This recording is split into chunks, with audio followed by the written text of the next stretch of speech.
তড়িৎকৃতকতার সাথেও এই ব্যাপারটা একটা মিল আছে। তোমরা জানো যখন চকলেট ভাগ করতে দিবে কখনই দুইটা সমান ভাগে ভাগ হয় না। তেমনি আমরা জানি একটা সমযোজী বন্ধন বা কোভ্যালেন্ট বন্ডের ক্ষেত্রে কি হয়ে থাকে।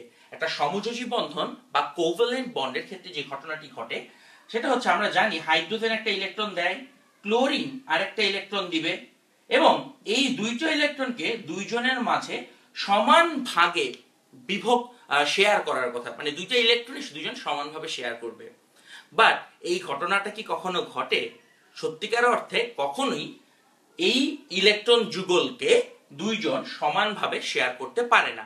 তোমাদের কাছে আমার একটা প্রশ্ন, এই যে ইলেকট্রন জোড়া যেটাকে তারা দুইজন নিজেদের মাঝখানে শেয়ার করছে, সেই ইলেকট্রন জোড়ার নাম কি?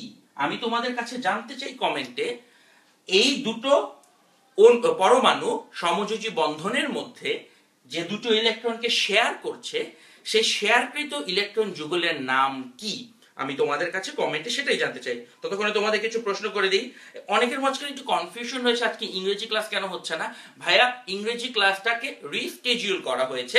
তোমাদের ইংরেজি ক্লাসটি আগামী রবিবারের দিকে অনুষ্ঠিত হবে, এবং আজকে যে কেমিস্ট্রি ক্লাস হবে এটাও কিন্তু আমরা বেশ আগেই জানিয়ে দিয়েছি। সো তোমরা যারা আমি একটু আগে দেখতে পেলাম ইফাত নওমি জিশা আমাদের সাথে জয়েন করেছে। একা একা বালক আমাদের সাথে এখন, সে আর একা নেই, সে আমাদের এই ক্লাসে 250 স্টুডেন্টের সাথে এখন ক্লাস করছে। সো একটু ফোকাস নিয়ে ইস্যু হচ্ছে, আমরা সেটা সুন্দর করে ঠিক করে আবার ফেরত আসলাম। সো আমি এখন কারেক্ট অ্যান্সার পেয়ে গেছি। ব্লু ইলুক কারেক্ট অ্যান্সার দিয়েছে, মুন্সি হাদিউল্লাহ কারেক্ট অ্যান্সার দিয়েছে, বন্ধনজোড় ইলেকট্রন কারেক্ট অ্যান্সার দিয়েছে। কারেক্ট অ্যান্সারটা হচ্ছে বন্ধনজোড় ইলেকট্রন। সপ্তক কারেক্ট অ্যান্সার দিয়েছে। তারপরে আমি দেখতে পাচ্ছি ইশরাফিল হোসেন কারেক্ট অ্যান্সার দিয়েছে। সো অনেকে একটু কমেন্ট করেছিলে যে ফোকাস নিয়ে সমস্যা হচ্ছে, আমরা দেখতে পাচ্ছি ফোকাসের সমস্যা ফিক্সড হয়ে গেছে।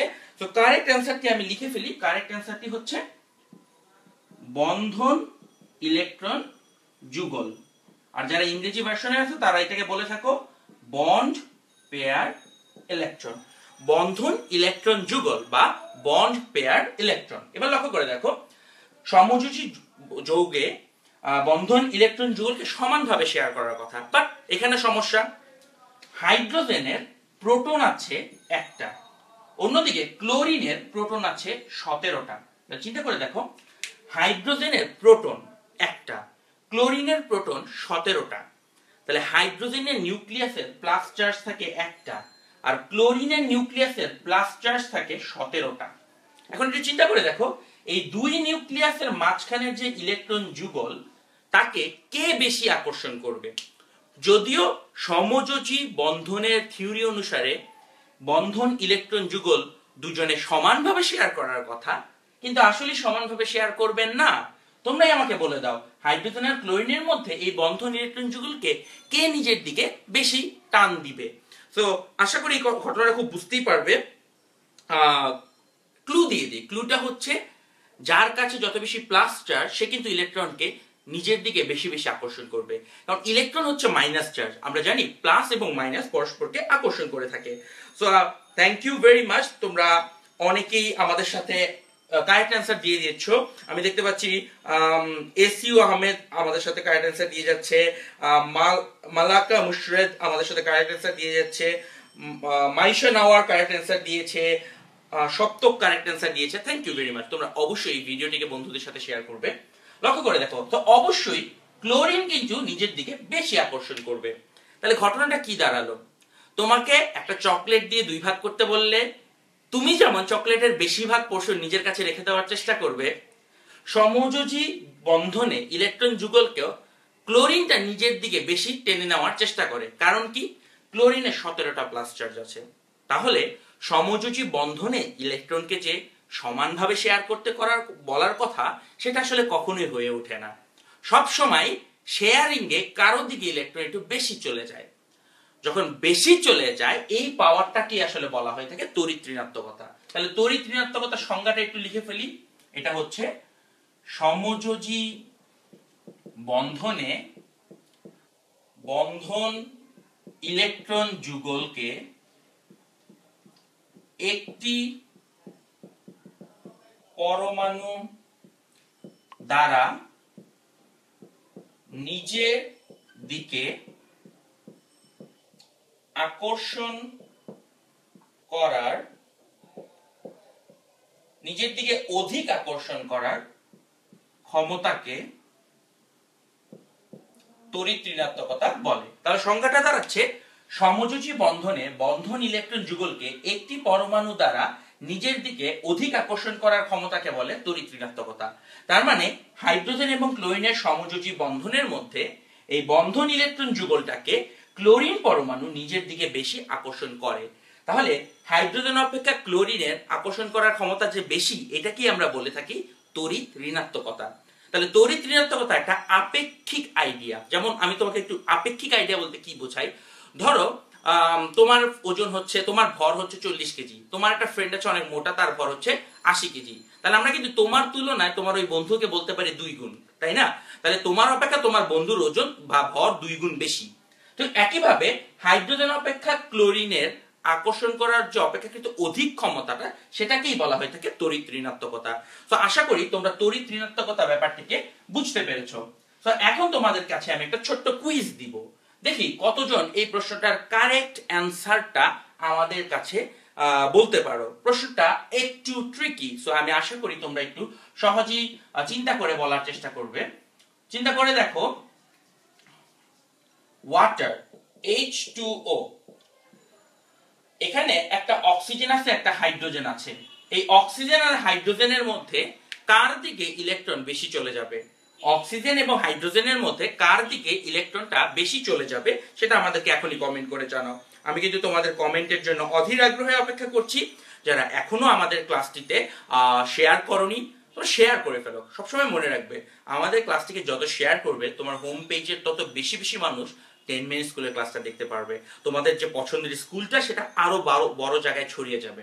তো ক্লাসটা শেয়ার করে ফেলো। তোমাদের কাছে কিন্তু আমি অলরেডি জানতে চেয়েছি যে অক্সিজেন এবং হাইড্রোজেনের মধ্যে কার দিকে ইলেকট্রনটা বেশি সরে যাবে। আমি তোমাদের প্রেডিকশন দেখতে চাচ্ছি।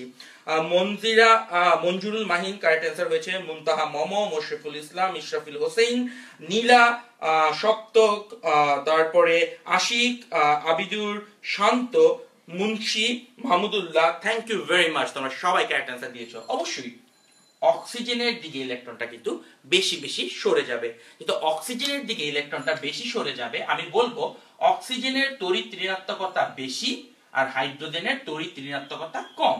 তার মানে একটা ইলেকট্রনকে যে যত বেশি ভালোবাসে, তার তড়িৎ ঋণাত্মকতা তত বেশি।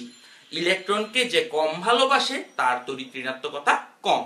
তোমাদের কাছে একটা ছোট প্রশ্ন, প্রশ্নটা হচ্ছে ধাতু ভার্সেস অধাতু। ধাতু ভার্সেস অধাতু। প্রশ্ন হচ্ছে কার তড়িৎ ঋণাত্মকতা বেশি? কমেন্টে জানাও, অপশন এ আর এটা হচ্ছে অপশন বি। ধাতু এবং অধাতুর মধ্যে কার তড়িৎ ঋণাত্মকতা বেশি আমাকে কমেন্টে জানাতে হবে। আমি একটু দেখতে চাই, একটু চিন্তা করে কারা এই প্রশ্নের উত্তর দিতে পারবে। তো ধাতু এবং অধাতুর মধ্যে কার তড়িৎ ঋণাত্মকতার মান বেশি? আমি তোমাদের প্রশ্নের উত্তরের জন্য অধীর আগ্রহে যথারীতি অপেক্ষা করে যাচ্ছি। আমরা সবচেয়ে পছন্দ করি যখন অনেক বেশি বেশি মানুষ আমাদের ক্লাসে অংশ নেয় এবং কমেন্ট করে। তুমি যদি কমেন্ট না করো, তাহলে কিন্তু লাইভ ক্লাস দেখা নেওয়ার মানে হয় না। তুমি ইউটিউবে ভিডিও দেখতেই পারো, লাইভ ক্লাসের মেইন মজা কিন্তু কমেন্টে। Thank you. তো আমি দেখতে পাচ্ছি কারেক্ট অ্যান্সার চলে আসা শুরু করেছে। মিত্র কারেক্ট অ্যান্সার দিয়েছে, মতিউর রহমান কারেক্ট অ্যান্সার দিয়েছে, শাহরিয়ার খানের অ্যান্সার ভুল হয়েছে। মতিউর রহমান, সপ্তক, ফারিয়া, সাকিদুল হাসান, তোমাদের সবার উত্তর কিন্তু কারেক্ট হয়েছে। Thank you very much. অ্যান্সারটা হবে অবশ্যই অধাতু। অধাতুর তড়িৎ ঋণাত্মকতা মান বেশি। এটা তুমি কিভাবে বুঝতে পারবে? একটু চিন্তা করে দেখো তো, একটু চিন্তা করে দেখো। ধাতুগুলো যেমন সোডিয়াম, ওরা সবসময় সোডিয়াম প্লাস চার্জ হয়। আর অধাতুগুলো যেমন ক্লোরিন, সে ক্লোরিন মাইনাস চার্জ হয়। সোডিয়াম একটা ইলেকট্রন ছেড়ে দিতে চায়, অন্যদিকে ক্লোরিন বাইরে থেকে একটা ইলেকট্রন গ্রহণ করতে চায়। তাহলে এটা একটা ধাতু, ধাতুটা ইলেকট্রন ত্যাগ করতে চায় আর অধাতু ইলেকট্রন গ্রহণ করতে চায়। যেহেতু সে গ্রহণ করতে চায়, অবশ্যই অধাতুর তড়িৎ ঋণাত্মকতা বেশি, কারণ তড়িৎ ঋণাত্মকতা হচ্ছে ইলেকট্রনকে নিজের দিকে টেনে আনার একটা ক্ষমতা। তো আমরা তড়িৎ ঋণাত্মকতার স্বাভাবিক যে প্রাথমিক আলোচনা, সেটা শেষ করলাম। এবার আমি তোমাদেরকে একটু বুঝাবো, লক্ষ্য করো, একটু অপেক্ষা করো, আমাদের টিম মেম্বাররা আমাদেরকে কিছু তথ্য সাপ্লাই করছে। ওকে, নাইস, ভেরি মাচ। তড়িৎ ঋণাত্মকতা একটি পর্যায়ভিত্তিক ধর্ম। তড়িৎ ঋণাত্মকতা একটি পর্যায়ভিত্তিক ধর্ম। তার মানে একই পর্যায় যদি নাও, চিন্তা করে দেখো, একই পর্যায়ে বাম থেকে তুমি যতই ডান দিকে যাবে তড়িৎ ঋণাত্মকতার মান কি হবে? আমি তোমাদের কাছে প্রশ্ন জানতে চাচ্ছি, একই পর্যায়ে বাম থেকে যতই ডান দিকে যাবে তড়িৎ ঋণাত্মকতার মানের কিরকম পরিবর্তন আসবে আমি তোমাদের কাছে কমেন্টে জানতে চাচ্ছি। তোমরা কমেন্ট করো এবং তারপর আমি জিনিসটাকে ব্যাখ্যাও করে ফেলবো। সো সবাই আমাদেরকে কমেন্ট করে এখনই সেটা জানিয়ে দেওয়ার চেষ্টা করো। সো লক্ষ্য করো, আমি তোমাদের কমেন্টের জন্য অপেক্ষা করছি। এখনো মানুষ আমাদের আগের প্রশ্নটা কারেক্ট অ্যান্সার দিয়ে যাচ্ছে। ভেরি নাইস যে তোমরা কন্টিনিউয়াসলি আমাদের যখনই আসছো না কেন কারেক্ট অ্যান্সার দেওয়ার চেষ্টা করছো। Thank you. কারেক্ট অ্যান্সার পাওয়া শুরু করেছি সপ্তক, মুন্সি হাদিউল্লাহ, আশিক আহমেদ, মির্জা হুমায়রা নাহা, মধুর সকাল, মতিউর রহমান, নাইম হাসান কারেক্ট অ্যান্সার দিয়েছে। Thank you. সো বাম থেকে ডানে গেলে কি হবে আমি সেটা এখন ব্যাখ্যা করি। যতই বাম থেকে ডানে যাবে পরমাণুর আকার ছোট হবে। ছোট হলে একটু চিন্তা করে দেখো, পরমাণুর আকার বাম থেকে ডানের দিকে গেলে ছোট হবে। তাহলে চিন্তা করে দেখো, ধরো পরমাণুর নিউক্লিয়াস আর সবচেয়ে বাহিরের স্তরের যে দূরত্ব, এই মধ্যবর্তী দূরত্বটা কিন্তু কমে যাবে। পরমাণুর আকার যত ছোট হবে, নিউক্লিয়াস এবং বাহিরের স্তর অর্থাৎ যেখানে আমাদের ইলেকট্রনগুলো শেয়ার হবে সেই দূরত্বটা কমে যাবে। আমরা জানি দূরত্ব যতই কমে আসে ভালোবাসা বা ইলেকট্রনের প্রতি আকর্ষণ ততই বৃদ্ধি পায়। এটা আমরা সবাই বুঝতে পারি যে বয়ফ্রেন্ড গার্লফ্রেন্ড যত ক্লোজ থাকতে পারবে, যত বেশি তাদের দেখা হবে, তাদের মধ্যে ভালোবাসা তত বেশি হবে। সো এই ইলেকট্রন এবং নিউক্লিয়াসের দূরত্ব যত কমবে তাদের ভালোবাসা তত বাড়বে। অর্থাৎ নিউক্লিয়াস দ্বারা বাইরের ইলেকট্রন অর্থাৎ বন্ড পেয়ার বা বন্ধন ইলেকট্রন যুগলকে আকর্ষণ করার ভালোবাসাটা অনেক বেশি। তার মানে তড়িৎ ঋণাত্মকতা এইটার মানও হবে অনেক বেশি। তাহলে বাম থেকে ডানে গেলে অ্যান্সার হচ্ছে বাড়বে। বাম থেকে ডানে গেলে আমাদের তড়িৎ ঋণাত্মকতার মান বাড়বে। সো এই জিনিসটা আমরা এখন একটু যদি চিন্তা করি একই গ্রুপের জন্য, পর্যায়ে চিন্তা না করে এখন যদি গ্রুপের কথা চিন্তা করি, একটা গ্রুপে আমরা উপর থেকে যতই নিচের দিকে আসব, একটু চিন্তা করে দেখো, উপর থেকে যতই নিচের দিকে আসব আকার বড় হয়। একটা গ্রুপে যত উপর থেকে নিচের দিকে আসবে আকার বড় হয়। আকার বড় হওয়াতে কিন্তু দূরত্ব বেড়ে যাবে। দূরত্ব যতই বাড়বে, তারপরে চিন্তা করে দেখো ভালোবাসা কিন্তু কমে যাবে। দূরত্ব যতই বাড়বে ভালোবাসা কমে যাবে। তাহলে তড়িৎ ঋণাত্মকতা এর মানটাও কমে যাবে। তাহলে আমরা পেলাম একই পর্যায়ে বাম থেকে ডান দিকে গেলে তড়িৎ ঋণাত্মকতার মান বৃদ্ধি পাবে, একই গ্রুপে উপর থেকে নিচে আসলে তড়িৎ ঋণাত্মকতার মান হ্রাস পাবে। তো এই ব্যাপারগুলোকে আমি একটা পাশে ছোট করে লিখে রাখতে চাচ্ছি। দেখো তুমি খুব সহজেই এটাকে মনে রাখতে পারো। বাম থেকে ডানের দিকে গেলে মান বৃদ্ধি পাবে, উপর থেকে নিচের দিকে গেলে মান হ্রাস পাবে। তো এটা হচ্ছে তড়িৎ ঋণাত্মকতার পর্যায়ভিত্তিক ধর্মের মেইন বৈশিষ্ট্য। আমি আবার তোমাদের কমেন্টের প্রশ্নগুলোর একটু উত্তর দিয়ে নিতে চাই। একজন লিখেছে অনলি শামির ভাই ইজ রিয়েল। থ্যাংক ইউ আমি তোমাদের এত সুন্দর সুন্দর কমেন্টগুলোর জন্য। আমি অধীর আগ্রহে তোমাদের প্রত্যেকটা কমেন্টের জন্য কিন্তু অপেক্ষা করি। আমি দেখতে পাচ্ছি এখনো কিন্তু সবাই এই ভিডিওটাকে শেয়ার করনি। তো যারা এখনো ভিডিওটিকে শেয়ার করে দাওনি, আমি অপেক্ষা করছি যে তোমরা সবাই এখনই ভিডিওটাকে শেয়ার করে ফেলবে।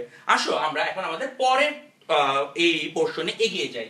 যদি বা থেকে ডানে গেলে বৃদ্ধি পায়, উপর থেকে নিচে গেলে হ্রাস পায়, এখন আমি তড়িৎ ঋণাত্মকতার কতগুলো মান লিখে দিব যেটা তোমার পরীক্ষার জন্য খুবই গুরুত্বপূর্ণ। আমি একটু সবাইকে লক্ষ্য করতে বলছি, সবাই এই মানগুলো আমার সাথে সাথে একটি খাতায় লিখে নাও যাতে করে পরীক্ষায় এই মানগুলো তোমরা ব্যবহার করতে পারো। তো সবাই দেখো, ফ্লোরিন, ক্লোরিন, ব্রোমিন, আয়োডিন, উপর থেকে নিচে তাহলে মান কমবে 4, 3, 2.8, 2.5। এই মানগুলোকে একটু মুখস্থ রাখবেন, এগুলো পরীক্ষার হলে ডিরেক্ট কাজে লাগবে।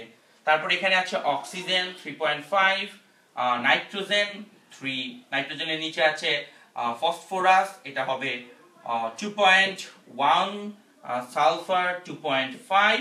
এই মানগুলো কোনো কোনো বইতে বিভিন্ন রকম হয়। তারপরে আবার আছে হাইড্রোজেন, এর ভ্যালু হচ্ছে 1। তাহলে তাকিয়ে দেখো, বা থেকে যতই ডান দিকে যাওয়া যায় মান বড় হয়, উপর থেকে যতই নিচের দিকে আসা যায় মান ছোট হয়। তো আমি একটু সরে দাঁড়াচ্ছি তোমাদের জন্য। আমি আশা করব সবাই এই স্ক্রিনটার একটা স্ক্রিনশট নিয়ে রাখো।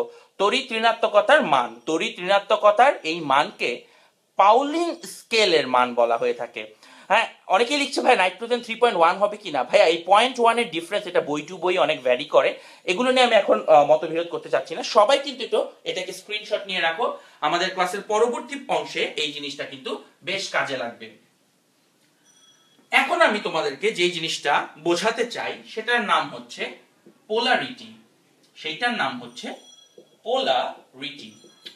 তো পোল, পোল কথাটা মাথায় আসলে কি ভেসে ওঠে? পোল বলতে আমরা বুঝি নর্থ পোল, সাউথ পোল, অর্থাৎ উত্তর মেরু, দক্ষিণ মেরু। সো পৃথিবীর দুইটা মেরু আছে, তাই একে বলা হয়ে থাকে পৃথিবী বাইপোলার। দুইটা পোল আছে তাই একে বলা হয় বাইপোলার। তেমনি ভাবে মাঝে মাঝে কোনো অণুরও পোল থাকতে পারে। অণু কিভাবে পোল থাকতে পারে সেটাই আমরা পোলারিটি এই কনসেপ্টটা থেকে একটু বুঝবো। একটু আগে আমরা আলোচনা করেছি হাইড্রোজেন ক্লোরাইড এই বন্ধনটাকে নিয়ে। সো এখানে এক জোড়া ইলেকট্রন রয়েছে। এই ইলেকট্রনটাকে তোমরাই আমাকে বলেছো কিছু ক্লাসের কিছুক্ষণ আগে যে ক্লোরিন নিজের দিকে বেশি আকর্ষণ করে। যেহেতু ক্লোরিন এটাকে নিজের দিকে বেশি আকর্ষণ করে, সো ইলেকট্রনটা একটু ক্লোরিনের দিকে সরে যাবে। তার মানে আমরা যদি আসলে লিখি এরকম করে, ইলেকট্রনটা আসলে ক্লোরিনের পাশে একটু বেশি থাকে। যদি বেশি থাকে তাই ক্লোরিনকে আমরা বলবো একটু ডেল্টা নেগেটিভ। ডেল্টা মানে হচ্ছে খুব ক্ষুদ্র পরিমাণে, আর নেগেটিভ দিয়ে বোঝাচ্ছে ওর ইলেকট্রন বেশি আছে। হাইড্রোজেনটা তাই হয়ে যাবে ডেল্টা পজিটিভ, কারণ ওর ইলেকট্রন একটু কম আছে। তাই একটু তাকিয়ে দেখো, এই যে হাইড্রোজেন ক্লোরাইডের যে অণুটা রইলো, এই অণুতে একটা প্লাস প্রান্ত একটা মাইনাস প্রান্ত তৈরি হলো। তার মানে এই অণুতে দুটো পোল বা দুটো মেরু তৈরি হলো।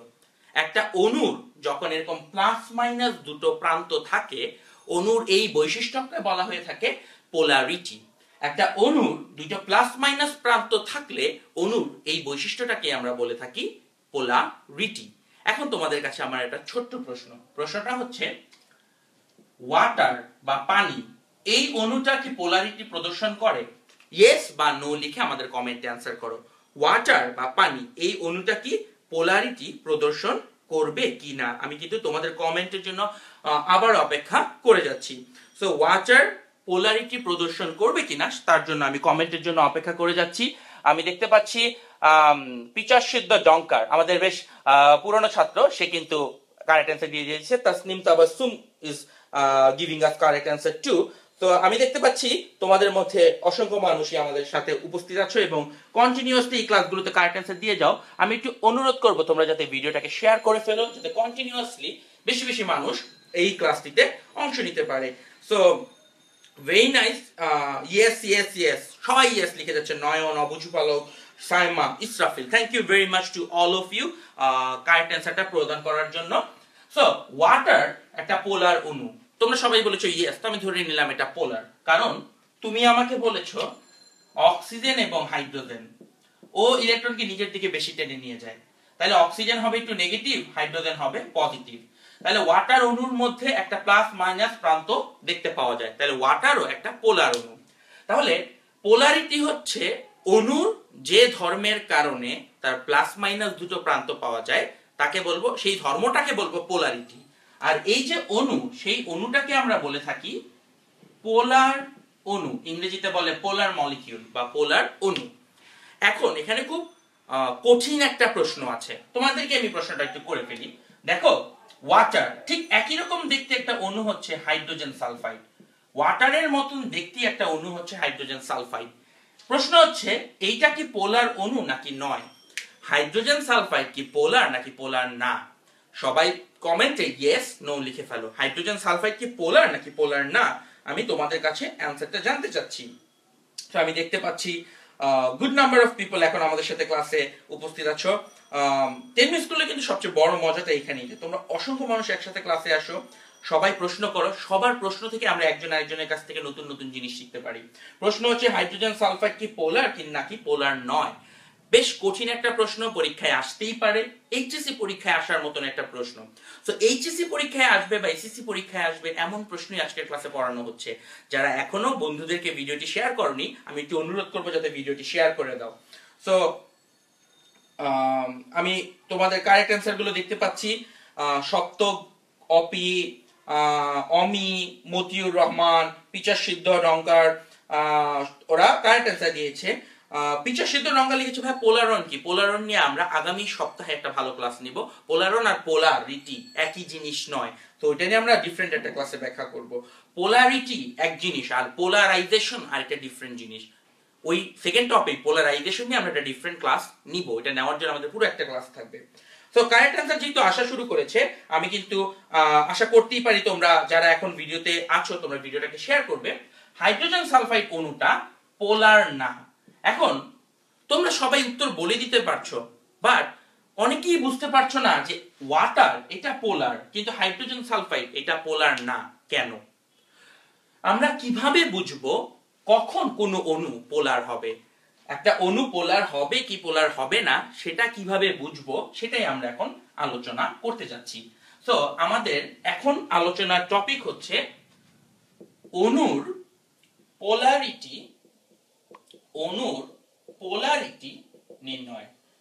আমাদের এখনকার টপিক হচ্ছে অণুর পোলারিটি নির্ণয়। যেহেতু আমরা একটা নতুন পার্ট শুরু করতে যাচ্ছি, তোমাদের মধ্যে যারা এখনো ভিডিওটি শেয়ার করে ফেলোনি, এখনই খুব সুন্দর সময় শেয়ার করে ফেলো। আমরা এতক্ষণ পর্যন্ত ক্লাসের বেসিক জিনিস আলোচনা করলাম। আমরা জানলাম সমযোজী বন্ধনে ইলেকট্রনটা দুইটা পরমাণু সমানভাবে শেয়ার নাও করতে পারে। কোনো একটা অণু এটাকে বেশি নিজের দিকে নিয়ে যায়, যে নিজের দিকে বেশি টানতে পারে সেই ক্ষমতাকে বলা হয় তড়িৎ ঋণাত্মকতা বা ইলেকট্রোনেগেটিভিটি।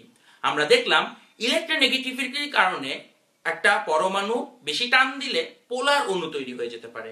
এখন প্রশ্ন হচ্ছে পোলারিটি নির্ণয় কিভাবে করব। তাকিয়ে দেখো, পোলারিটি নির্ণয় করার আইডিয়াটা শুধুমাত্র কাজে লাগবে তোমার সমযোজী যৌগ বা কোভ্যালেন্ট সমযোজী বন্ধন বা কোভ্যালেন্ট বন্ডের ক্ষেত্রে। তোমরা অন্যান্য বন্ধনের ক্ষেত্রে এটা কাজে লাগাতে পারবে না।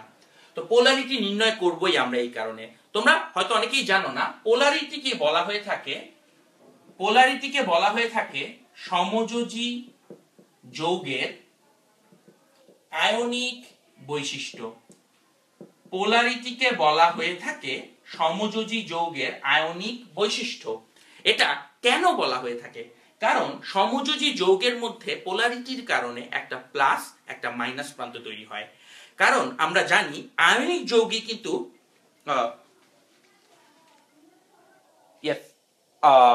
তোমরা অনেকেই জানো যে আয়নিক যৌগের মধ্যে মূলত প্লাস বা মাইনাস প্রান্ত থাকে। যেহেতু সমযোজী যৌগের মধ্যে পোলারিটির কারণে প্লাস মাইনাস প্রান্ত তৈরি হয়, তাই আমরা এটাকে বলার চেষ্টা করি সমযোজী যৌগের আয়নিক বৈশিষ্ট্য।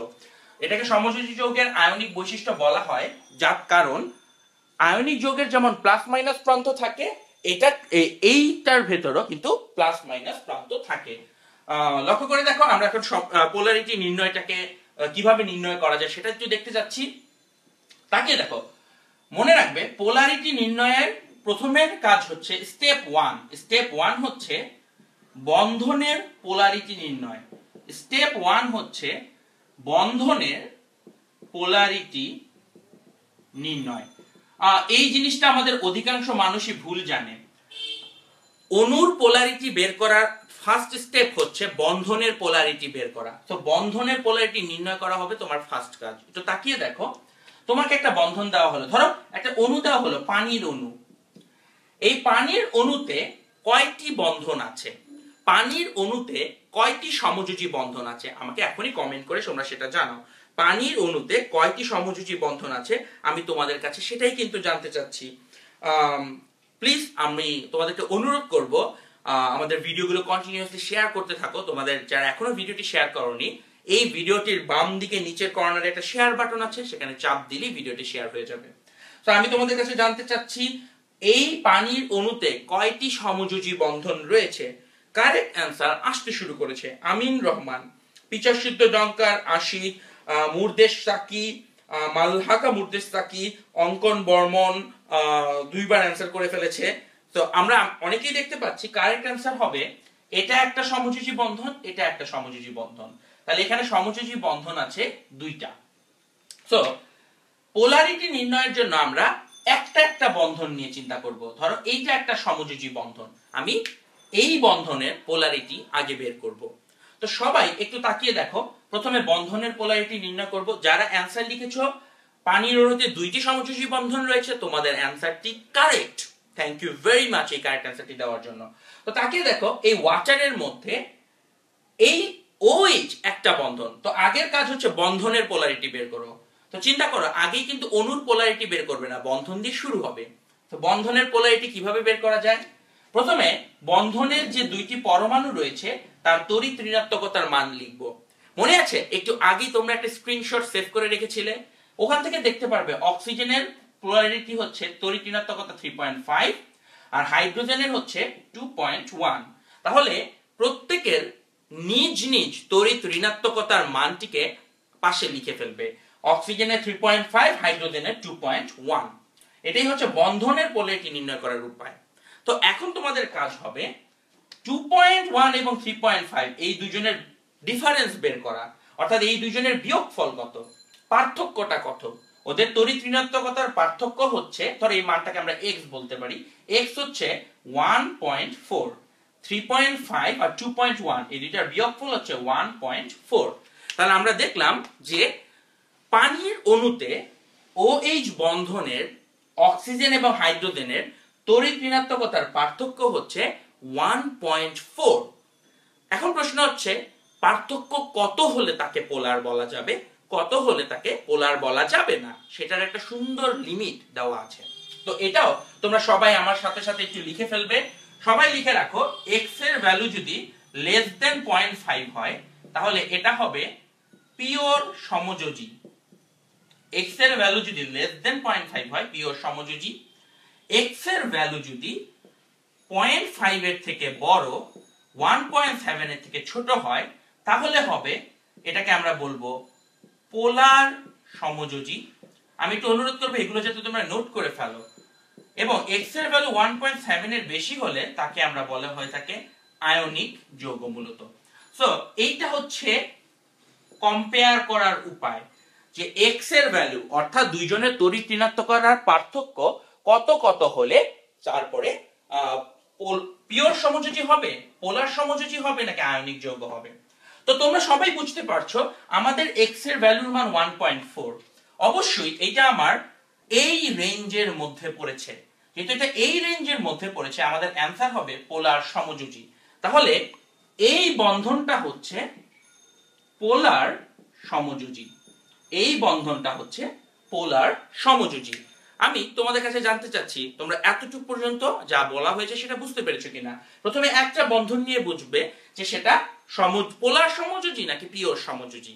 তো আমরা বুঝলাম এটা পোলার সমযোজী, যেহেতু এর পাশের OH-টাও একই বন্ধন তার মানে এই OH-টাও হবে পোলার সমযোজী। তাহলে একটু লক্ষ্য করো বন্ধনের পোলারিটি গুলো আমরা বের করে ফেললাম, বন্ধনের পোলারিটি গুলো আমরা বের করে ফেললাম এবং সেটা হচ্ছে অক্সিজেন থেকে দুটা বন্ধন আছে, এটাও পোলার বন্ধন এবং এইটাও পোলার বন্ধন। এবার দ্বিতীয় প্রশ্ন হচ্ছে এই বন্ধনের কোনটা মাইনাস প্রান্ত কোনটা প্লাস প্রান্ত। মনে রাখো যেই পরমাণুর তড়িৎ ঋণাত্মকতার মানটা হাই সেটা হবে মাইনাস প্রান্ত, আর যেই পরমাণুর তড়িৎ ঋণাত্মকতার মানটা ছোট সেটা হবে প্লাস প্রান্ত। মনে রাখবা খুব সহজ, তড়িৎ ঋণাত্মকতার মান যেই প্রান্তে বেশি সেটা মাইনাস আর যেই প্রান্তে কম সেইটা হবে প্লাস। আশা করি তোমরা এতটুকু বুঝতে পেরেছো। তোমরা অনেকে ভাববা এই জিনিসটাকে সোজা জিনিসটাকে ভাইয়া কেন এতক্ষণ লাগিয়ে লাগিয়ে পড়াচ্ছে, এর কারণ আছে। কারণ একটা পর্যায়ে গেলে দেখবা তুমি যা জানতা সেই বেসিক একটু ভুল রয়েছে, তাই সেই বেসিকটি নিজের বন্ধুদেরকে শেখাতে হলে এখনই ভিডিওটি শেয়ার করে ফেলো এবং বাকি ক্লাসটি করতে থাকো। সো লক্ষ্য করো যেই প্রান্তটা মাইনাস সেই প্রান্তের মান বেশি, যেই প্রান্তের মান কম সেই প্রান্তটা হবে প্লাস। তাহলে এখন তোমাদেরকে আমি আরেকটা কাজ করতে বলবো। লক্ষ্য করো এই অণুর যেই দিকে মাইনাস সেই দিকে একটা অ্যারো চিহ্ন দিতে হবে। তাহলে যেই দিকে মাইনাস সেদিকে অ্যারো দিবে।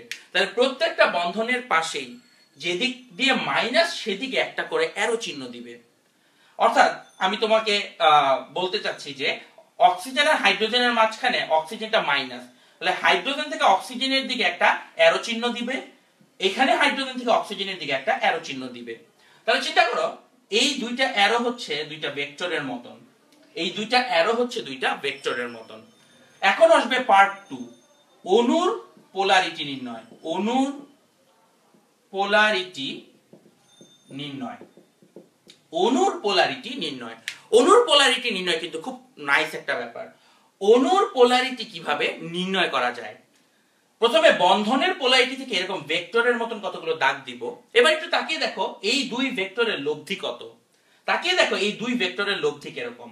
তাকিয়ে দেখলাম যে এটা এইদিকে আছে, এটা এইদিকে আছে, তাহলে এটা এদিক বরাবর যাচ্ছে, এটা এই দিক বরাবর যাচ্ছে। তোমরা বুঝতেই পারছো এই দুই ভেক্টরের লব্ধি এই মাঝখান বরাবর যাবে, অর্থাৎ এর লব্ধি পাওয়া যাবে। এর লব্ধির মান শূন্য নয়। এই দুইটা ভেক্টর একজন আরেকজনকে নিউট্রাল করে দেয় না, এদের লব্ধির মান শূন্য হয় না।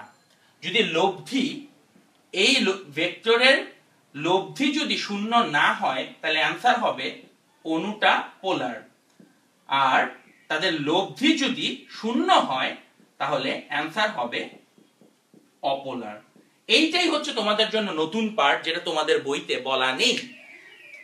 দুইটা ভেক্টর চিন্তা করলাম, দুই অ্যারো বরাবর, এই দুই ভেক্টরের লব্ধি যদি শূন্য না হয় তাহলে পোলার, আর লব্ধি যদি শূন্য হয় তাহলে হবে অপোলার। যাদের কাছে এই ব্যাপারটা একটু নতুন তাদের জন্য একটা নাইস এক্সাম্পল আছে, সেটা হচ্ছে কার্বন ডাই অক্সাইড। প্রথম কাজ হচ্ছে কার্বন ডাই অক্সাইডের অণুটাকে একটু চিন্তা করো। এটা হচ্ছে কার্বন ডাই অক্সাইডের অণু। কার্বনের তড়িৎ ঋণাত্মকতার মান 2.1, অক্সিজেনের হচ্ছে 3.5। তোমাদের কাছে আমার প্রথম প্রশ্ন, কার্বন অক্সিজেন যে বন্ধন, এই বন্ধনটা কি পোলার? তোমাদের কাছে আমার প্রথম প্রশ্ন, কার্বন অক্সিজেন বন্ধনটা কি পোলার? তোমরা আমাকে একটু কমেন্টে জানিয়ে দেওয়ার চেষ্টা করো যে কার্বন অক্সিজেন এই বন্ধনটা কি পোলার বন্ধন কিনা। তো সবাই স্টেপ 1 এর কাজটুকু আমাকে এখনই করে দেখাও। সবাই স্টেপ 1 আমাদেরকে করে দেখাও। ওকে, সো আমি তোমাদের কারেক্ট অ্যান্সারের জন্য অপেক্ষা করছি। কার্বন অক্সিজেন এই বন্ধনটা কি পোলার কিনা? পিচাশিত ডঙ্কার ভুল অ্যান্সার দিয়েছে, মুন্সি হাদিউল্লাহ ভুল অ্যান্সার দিয়েছে, মেসি ভক্ত আবার ফেরত এসেছে, মেসি ভক্তের অ্যান্সার কারেক্ট ছিল। নিসর্গ মৃধা ভুল অ্যান্সার দিয়েছো। অধিকাংশ মানুষ কিন্তু ভুল করে ফেলছো। আমার প্রশ্ন হচ্ছে কার্বন অক্সিজেন বন্ধনটা কি পোলার কিনা? কার্বন অক্সিজেন বন্ধনটা পোলার কিনা? আমি কিন্তু এখনো তোমাদের কাছে আমি অধীর আগ্রহে কারেক্ট অ্যান্সারের জন্য অপেক্ষা করছি। ইশরাফিল হোসেন কারেক্ট অ্যান্সার হয়েছে, সাকিব রাতুল ভুল অ্যান্সার দিচ্ছ, কিন্তু আসিফ মাহমুদ ভুল অ্যান্সার দিচ্ছ। দেখো ভুলটা কিরকম হচ্ছে। কার্বন অক্সিজেন এই বন্ধনটাকে চিন্তা করলাম, এটা 2.1, এটা 3.5। 2.1 মাইনাস 3. লিখছিলাম 3.5 minus 2.1 equal to 1.4। 1.4 দুইজনের যদি বিয়োগফল হয় অবশ্যই অ্যান্সারটা হচ্ছে বন্ধনটা পোলার। অ্যান্সারটা হবে অবশ্যই কার্বন মনোঅক্সাইড এই বন্ধনটা পোলার বন্ধন। এইটুকুই কিন্তু দেখো তোমরা সবাই হাফ মানুষ 50% মানুষ কিন্তু লিখেছো এটা অপোলার। সো এটা কিন্তু হয়ে যাচ্ছে পোলার। কার্বন মনোঅক্সাইডের তড়িৎ ঋণাত্মকতার পার্থক্য যেহেতু 1.4, তাহলে এইটা বন্ধনটা পোলার। তাহলে আমি একটু এই জিনিসটা পাশে লিখে রাখতে চাচ্ছি। তাকিয়ে দেখো, আমি বলতে চাই কার্বন মনোঅক্সাইড বন্ধনটি পোলার, কার্বন মনোঅক্সাইড বন্ধনটি পোলার।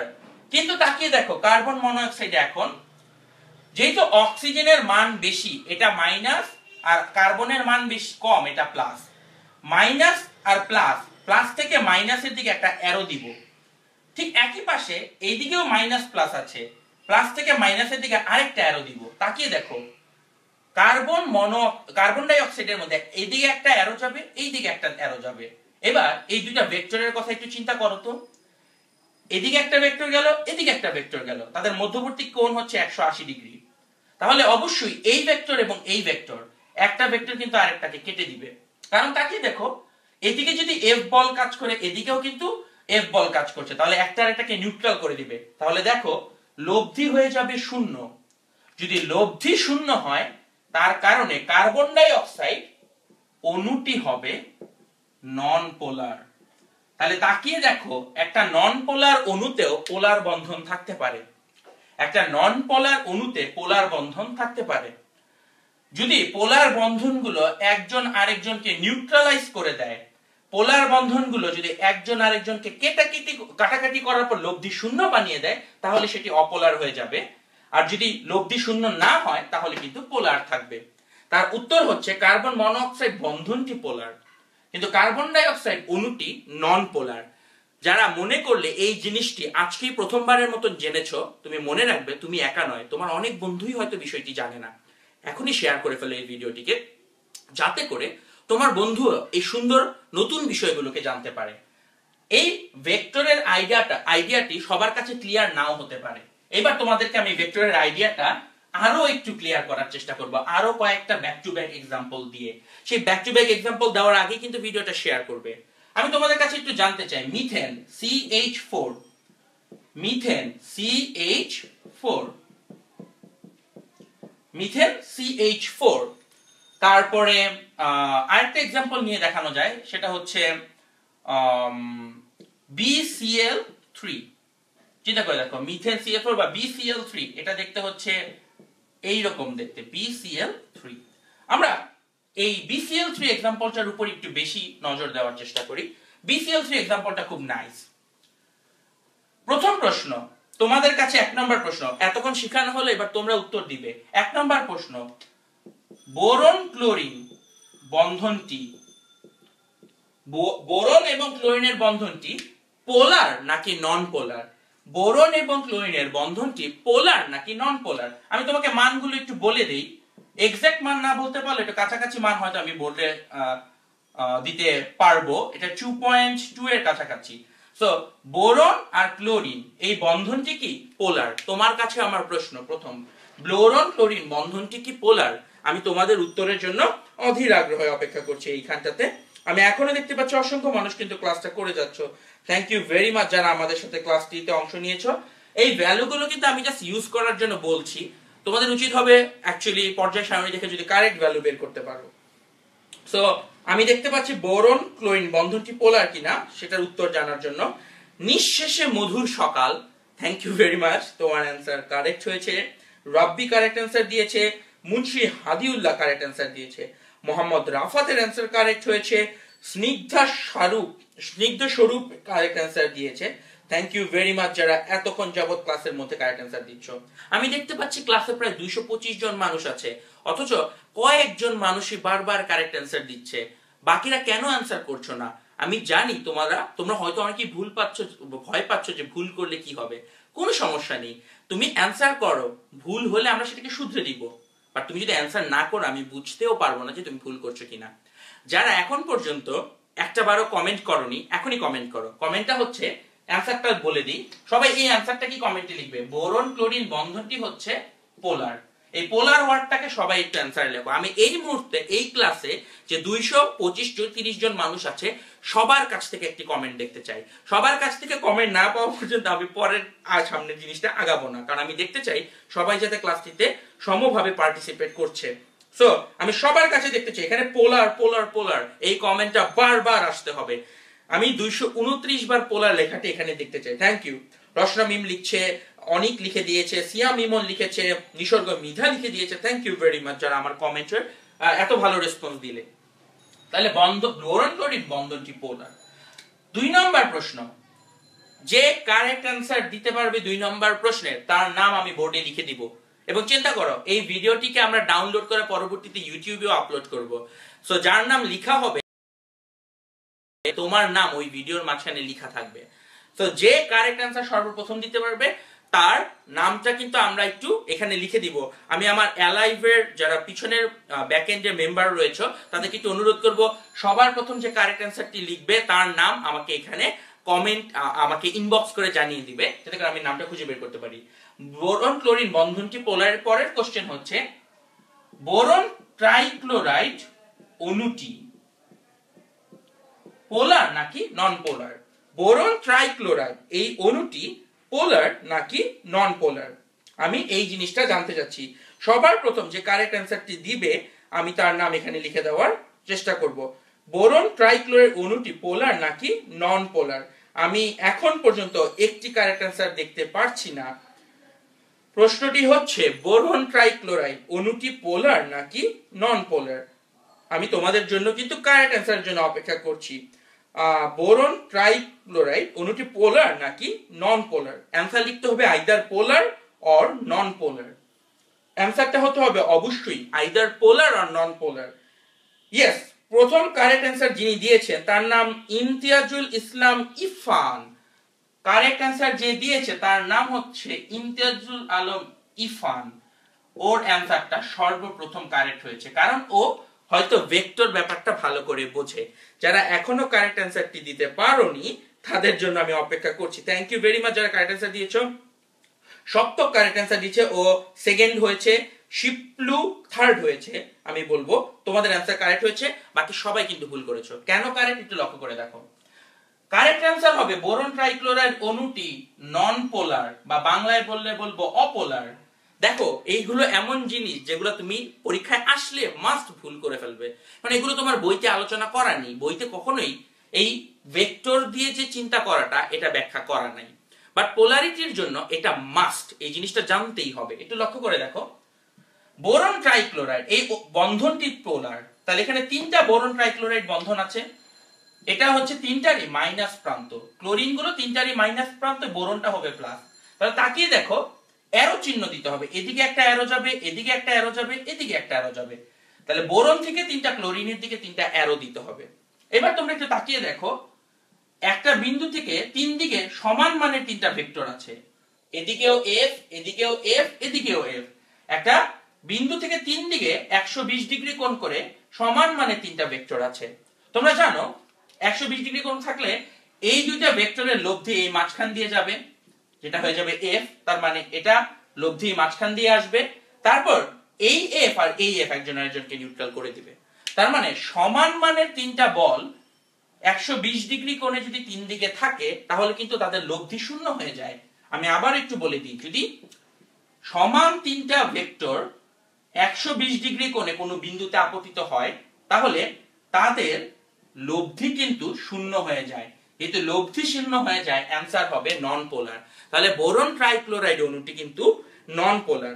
এখান থেকে আমি তোমাদেরকে একটা স্টেটমেন্ট বলবো, সেটা হচ্ছে একটা অণুকে পোলার হওয়ার জন্য তাতে পোলার বন্ধন থাকতে হবে, কিন্তু পোলার বন্ধন থাকলেই অণু পোলার হয় সেটা বলা যায় না।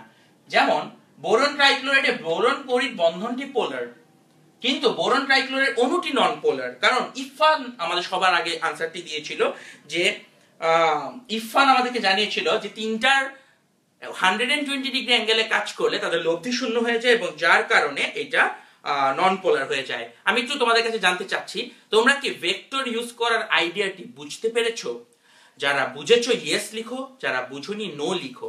যদি নো লিখে থাকো তাহলে আমি আরো একটি এক্সাম্পল দিয়ে জিনিসটা বুঝিয়ে দিব। তুমি আমাকে একটু জানাও যে এই ভেক্টর ব্যাপারটা ইউজ করাটাকে তোমরা বুঝতে পেরেছো কিনা। তোমরা ইয়েস অথবা নো লিখে আমাদেরকে একটু জানিয়ে দাও। আমরা ক্লাসের প্রায় মাঝামাঝি জায়গায় অবস্থান করছি। দুর্দানা মাহফুজ আমাদের সাথে ক্লাসে জয়েন করেছে। Thank you Durdana for joining us today. পিচার সিদ্ধ ডঙ্কা লিখেছে, বুঝতে পেরেছে, থ্যাংক ইউ। মেসি ভক্ত একটু কষ্ট পাচ্ছে, মেসি ভক্ত নাকি আগে অ্যান্সার দিয়েছে, সরি মেসি ভক্ত, তুমি জানো আমি রোনাল্ডোর ভক্ত, এই কারণে তোমার সাথে হয়তো ডিসক্রিমিনেট করে ফেলেছি। সবাই বুঝতে পেরেছে, থ্যাংক ইউ। আরেকটু বুঝান, রাহাত বলেছে আরেকটু বুঝাতে, রাহাতের কথা ফালানো যাবে না, আমরা আরেকটু বুঝাবো এই জিনিসটাকে। তাহলে আসো এই জিনিসটাকে একটু ফার্দার এক্সপ্লেইন করি। এখন এখান থেকে 3 নম্বর প্রশ্ন করা হবে। লক্ষ্য করে দেখো, নিয়ে আমরা আলোচনা শেষ করলাম। এবার একটু তাকিয়ে দেখো, আমি সেকেন্ড একটা এক্সাম্পলে যাব, কাছাকাছি এক্সাম্পল। এতক্ষণ বোরন ট্রাইক্লোরাইড নিয়ে আলোচনা হলো, এখন চিন্তা করো বোরন ট্রাইক্লোরাইড বাদ দিই, মাঝখানে একটা ফ্লোরিন ঢুকিয়ে দিই, ক্লোরিন আর একটা, দুইটা ক্লোরিন একটা ফ্লোরিন, তাহলে এখানে দুই ধরনের বন্ধন আছে, বোরন ক্লোরিন একটা বন্ধন, বোরন ফ্লোরিন একটা বন্ধন। এটা হচ্ছে 1 নম্বর প্রশ্ন। এই বন্ধনটা পোলার নাকি নন পোলার, এইটা পোলার নাকি নন পোলার, কমেন্টে জানাও। বোরন ক্লোরিন বন্ধন, বোরন ফ্লোরিন বন্ধন। ধরো এটা 2.2, ফ্লোরিন হচ্ছে 4, ক্লোরিন হচ্ছে 3। বোরন ক্লোরিন বন্ধন পোলার, বোরন ফ্লোরিন বন্ধন পোলার নাকি নন পোলার আমাদেরকে কমেন্টে জানাও। আমি বন্ধনের পোলারিটি আগে বের করতে চাচ্ছি। আমরা জানি একটা অণু পোলার কি নন পোলার সেটা জানা যাবে প্রথমে বন্ধনের পোলারিটি বের করতে হবে। তাই আমি আগে তোমাদেরকে বলতে চাই এই অণুতে যতগুলো বন্ধন আছে তার পোলারিটি বের করি। বোরন ক্লোরিনের পোলারিটি বের করো, বোরন ফ্লোরিনের পোলারিটি বের করো। আমার খুবই ভালো লাগে তোমাদের সাথে ক্লাস নিতে যখন তোমরা অনেক বেশি আমাদেরকে কমেন্টে প্রশ্ন করো, আমার সাথে ইন্টারঅ্যাকশনে যেতে পারো। তো ইয়েস, আমি দেখতে চাচ্ছি, তোমাদের কমেন্টের অপেক্ষায় আছি। অসংখ্য মানুষ আমাদের সাথে এই মুহূর্তে ক্লাসটিতে অংশ নিয়ে আছো, তোমাদেরকে অনুরোধ থাকবে অবশ্যই ভিডিওটি শেয়ার করার জন্য। সো প্লিজ, আমি একজন লিখেছে ভাই ইংলিশ টার্মগুলো একটু মেনটেন করবেন। ভাই আমি পোলার নন পোলার ইংলিশটা আমি বলার চেষ্টা করছি। Thank you. সিঙ্কা একজন লিখেছে পোলার নন পোলার। কারেক্ট অ্যান্সার আসা শুরু করছে, সপ্তকের অ্যান্সার কারেক্ট হয়েছে। দুর্দানা মাহফুজের অ্যান্সার কারেক্ট হয়েছে, বোরন ক্লোরিন পোলার। মতিউর রহমান তোমার কিন্তু অ্যান্সার ভুল হয়ে গিয়েছে, একটু তাকিয়ে দেখো। এই দুইজনের ডিফারেন্স হচ্ছে প্রায় 1.8 এর মতন, অ্যাকচুয়ালি এই মাছ, আচ্ছা, আর এটা হচ্ছে 0.8 এর মতন। তাহলে তাকিয়ে দেখো এই দুইটা বন্ধনই কিন্তু মানে দুইজনের ডিফারেন্সই কিন্তু 0.5 এর চেয়ে বেশি। তাহলে বোরন ক্লোরিন এইটাও হবে পোলার। বোরন ফ্লোরিনটা আসলে আয়নিক রেঞ্জের মধ্যে চলে গেছে, বোরন ফ্লোরিনটা আয়নিক রেঞ্জে চলে গেছে। সো আসলে সত্যিকার অর্থে যখন ফ্লোরিন কোনো পরমাণুতে অণুতে থাকে সেটা আয়নিক রেঞ্জে চলে যায়, কারণ ফ্লোরিনের তড়িৎ ঋণাত্মকতা সবচেয়ে বেশি। যখন আয়নিক রেঞ্জে চলে যাবে দয়া করে সেটাকে পোলার সমযোজী লিখবে, আয়নিক রেঞ্জে চলে গেল সেটাকে পোলার লিখবে। তাহলে দুইটা অ্যান্সারই হবে পোলার। সো দুইটা অ্যান্সারই হবে পোলার, কারণ এটাকে আমরা আয়নিক যৌগ তো বলতে পারি না, কারণ দুইটা সমযোজী যৌগ, মানে দুইটা অধাতুর মধ্যে আয়নিক যৌগ হয় না। সো আমরা এটাকে পোলার সমযোজী বলবো। সো বোরন ক্লোরিনও পোলার, বোরন ফ্লোরিনও পোলার। তোমাদের কাছে 2 নম্বর কোশ্চেন, এই যে পরমাণুটা অণুটা লেখা আছে BFCl2, BFCl2 পোলার নাকি নন পোলার? BFCl2 এই যৌগটা পোলার নাকি নন পোলার? আমি তোমাদের কাছে কমেন্টে এখনই অ্যানসার জানতে চাই। যে সবার আগে অ্যানসার দিতে পারবে তার নাম আমি বোর্ডে লিখে রাখবো, যাতে করে সারা জীবন তোমাদের নামটা এখানে সুন্দর করে লেখা থাকে। আমি তোমাদের কাছে অ্যানসার জানতে চাচ্ছি যে BFCl2 এই অ্যানসারটি পোলার নাকি নন পোলার। এই অ্যানসার করার আগে আমাদেরকে একটু ভালো করে বুঝেই অ্যানসার করতে হবে। BFCl2 ভেক্টরটাকে চিন্তা করতে হবে। এটা ছিল বন্ধনের পোলারিটি আর এটা হচ্ছে অণুর পোলারিটি। এই অণু বা মলিকিউলের পোলারিটি আমরা এখন বের করতে যাচ্ছি। BFCl2 টা পোলার নাকি নন পোলার? ইসরাফিল হোসেন কারেক্ট অ্যানসার দিয়েছে। ইসরাফিল হোসেন 3-4 বার কারেক্ট অ্যানসার দিয়েছে। সপ্তক বলেছে পোলার, আদি বলেছে পোলার, সুমো সুমো বলেছে polar. Thank you very much Sumaiya Sumo. স্নিগ্ধাও বলছে পোলার। আমি সাকিব রাতুল অনেক আগের অ্যানসারটা এখন দিল, বোঝা যাচ্ছে। হুমায়ুরি নুহারা তোমার অ্যানসার কারেক্ট হয়েছে পোলার। রাহাত কারেক্ট অ্যানসার দিয়েছে। Thank you very much. আমি তোমাদেরকে একটু অনুরোধ করবো যারা কারেক্ট অ্যানসার দিচ্ছ ভিডিওটাকে শেয়ার করে দেওয়ার জন্য। আচ্ছা, এই ভেক্টরটা একটু ইন্টারেস্টিং, তাকিয়ে দেখো। এখানেও কিন্তু 3 দিক বরাবর অ্যারো যাবে, 3 দিক বরাবর অ্যারো যাবে। কিন্তু তাকিয়ে দেখো এক বিন্দু থেকে ফ্লোরিনের দিকে একরকম অ্যারো আর 2 ক্লোরিনের দিকে ভিন্ন রকম অ্যারো হবে। এর কারণ কি? কারণ বোরন আর ক্লোরিনের ডিফারেন্স হচ্ছে 0.8। তাহলে এই বাহুটার মান 0.8, এই বাহুটার মান 0.8 আর এটা হচ্ছে 1.8। এটা চিন্তা করে দেখো, ভেক্টরের হিসাব অনুসারে তিনটার মান সমান হলে তারা একজন আরেকজনকে নিউট্রাল বা ক্যান্সেল করে দিত। যেহেতু তিনজনের মান সমান না, অবশ্যই এই ভেক্টরের লব্ধি কখনোই শূন্য হবে না। তিনটা ভ্যালু সমান হলে এই ভেক্টরগুলো একটা আরেকটাকে নিউট্রাল করে দিত। যেহেতু তাদের লব্ধি শূন্য না, সেহেতু এই লব্ধি এই অণুর মানটা হবে পোলার। তাহলে তাকিয়ে দেখো, এখানে দুইটা বন্ধনও পোলার এবং অণুটাও পাওয়া গেল পোলার। সুতরাং আমরা কি বুঝতে পারলাম যে একটা অণু পোলার নাকি নন পোলার তা বোঝার জন্য প্রথমে বন্ধনের পোলারিটি দেখব, তারপর ভেক্টর একে ভেক্টরের নিয়মানুসারে আমরা অণুর পোলারিটি বোঝার চেষ্টা করব। তো আমি এখনো অধীর আগ্রহে কিন্তু তোমাদের সেই কমেন্টগুলো পড়ার জন্য বসে আছি। সাকিব রাতুল কারেক্ট অ্যান্সার দিয়ে যাচ্ছে, সিয়াম ইমন কারেক্ট অ্যান্সার দিয়ে যাচ্ছে। যারা আমি এখন দেখতে পাচ্ছি প্রায় হার্ট চিহ্নতে আমাদের হোম পেজ ভেসে যাচ্ছে তোমাদের, থ্যাংক ইউ ভেরি মাচ যারা আমাদেরকে অ্যাপ্রিসিয়েট করছো, thank you very much. So এখন আমরা একটু কঠিন জিনিসপত্রগুলো পড়া শেষ করে ফেললাম, এখন আমরা একটা নতুন টপিকে মুভ করব। নতুন টপিকটা খুবই গুরুত্বপূর্ণ এবং যারা এতক্ষণ ক্লাসটি বুঝলে তড়িৎ ঋণাত্মকতা এবং পোলারিটির উপর, তারা এখনকার আলোচনাটা আরো ভালো বুঝবে হাইড্রোজেন বন্ধন নিয়ে। হাইড্রোজেন বন্ধনের আলোচনাটা শুরু করব, তার পূর্বে আমি একটু আর পানি খেতে খেতে তোমরা ভিডিওটাকে শেয়ার করে দিবে। যারা এখনো ভিডিওটি শেয়ার করনি অবশ্যই ভিডিওটাকে শেয়ার করে ফেলো।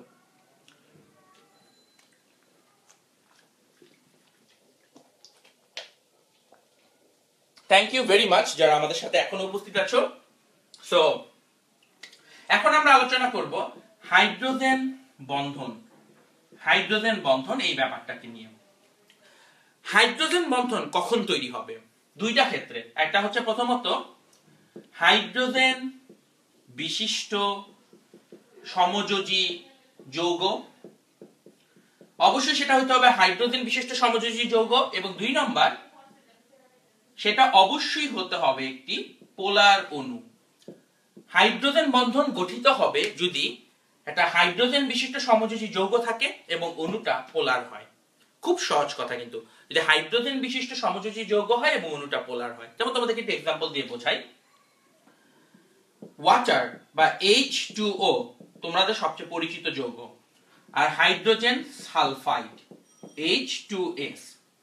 তাকিয়ে দেখো, এইখানটাতেও হাইড্রোজেন আছে, এইখানটাতেও হাইড্রোজেন আছে, তাহলে এরা দুইজনই হাইড্রোজেন বিশিষ্ট সমযোজী যৌগ। এরা দুইজনই হাইড্রোজেন বিশিষ্ট সমযোজী যৌগ। এইখানেও হাইড্রোজেন আছে, এইখানেও হাইড্রোজেন আছে, তাহলে দুইজনই হাইড্রোজেন বিশিষ্ট সমযোজী যৌগ। কিন্তু দুইজন কি তাহলে হাইড্রোজেন বন্ধন তৈরি করতে পারবে? তোমাদের কাছে আমার প্রশ্ন, এখনই আমাকে বের করে দেখাবে হাইড্রোজেন সালফাইড এই অণুটি কি পোলার নাকি নন পোলার? হাইড্রোজেন সালফাইড এই অণুটি পোলার নাকি নন পোলার? তারা আমাকে এখনই কমেন্টে জানাও। হাইড্রোজেন সালফাইড অণুটি পোলার নাকি নন পোলার আমাকে কমেন্টে জানাও। তোমরা সবাই জানো ওয়াটার একটা পোলার অণু, ওয়াটার পোলার অণু, এটা আমরা সবাই জানি। ওয়াটারের এটা মাইনাস, এটা প্লাস প্রান্ত, সেটাও আমরা জানি। আমি জানতে চাচ্ছি হাইড্রোজেন সালফাইড এই অণুটি পোলার নাকি নন পোলার। আমি তোমাদের সবার উত্তরের জন্য অধীর আগ্রহে অপেক্ষা করে যাচ্ছি। সো তানজিলের অ্যান্সার কারেক্ট হয়েছে। সিয়াম ইমন লিখেছে আমার কমেন্ট পড়া হয় না। সিয়াম ইমন, আমি আন্তরিকভাবে দুঃখিত তোমার কমেন্ট পড়তে পারিনি, এখন পড়ে দিলাম, আশা করি তুমি ভালো লাগবে। ইশরাফিল হোসেন জানিয়েছে apolar, thank you very much. Israfil Hossain অনেকগুলো উত্তর সঠিকভাবে বলতে পেরেছে। হুমা ওয়ারি নুহারা, সরি তোমার নামটা আমি উচ্চারণ করতে কষ্ট হচ্ছে, তোমার অ্যান্সার কারেক্ট হয়েছে। মেসি ভক্ত, আমি আবারও বলছি মেসি ভক্ত, তোমার অ্যান্সার কারেক্ট হয়েছে। থ্যাংক ইউ যারা অ্যান্সারটা কারেক্ট ভাবে দিতে পারছো। অ্যান্সারটা হচ্ছে নন পোলার, অ্যান্সারটা হবে অবশ্যই অপোলার বা নন পোলার। কারণ কি, হাইড্রোজেনের তড়িৎ ঋণাত্মকতার মান 2.1, সালফারের সম্ভবত 2.4, এই জাতীয় কাছাকাছি। এই দুইজনের ডিফারেন্স করলে আসে মাত্র 0.3, মাত্র 0.3। এই দুইজনের ডিফারেন্সটা 0.5 এর থেকে ছোট। আমরা জানি দুইজনের ডিফারেন্স যখন 0.5 থেকে ছোট হয় তখন তো সেই বন্ধনটাই পোলার না। বন্ধন যদি পোলার না হয় অণু তো কোনোভাবেই পোলার হবে না। সো একটু লক্ষ্য করে দেখো, এই অণুটা অপোলার আর এই অণুটা পোলার। তো এতক্ষণ আলোচনা থেকে আমরা যে জিনিসটা বুঝতে পারলাম হাইড্রোজেন বন্ধন গঠন করবে, তাকিয়ে দেখো হাইড্রোজেন সালফাইড এবং ওয়াটার দুইটা অণু আছে। এর মধ্যে হাইড্রোজেন সালফাইড কিন্তু অপোলার, অন্যদিকে ওয়াটার হচ্ছে পোলার।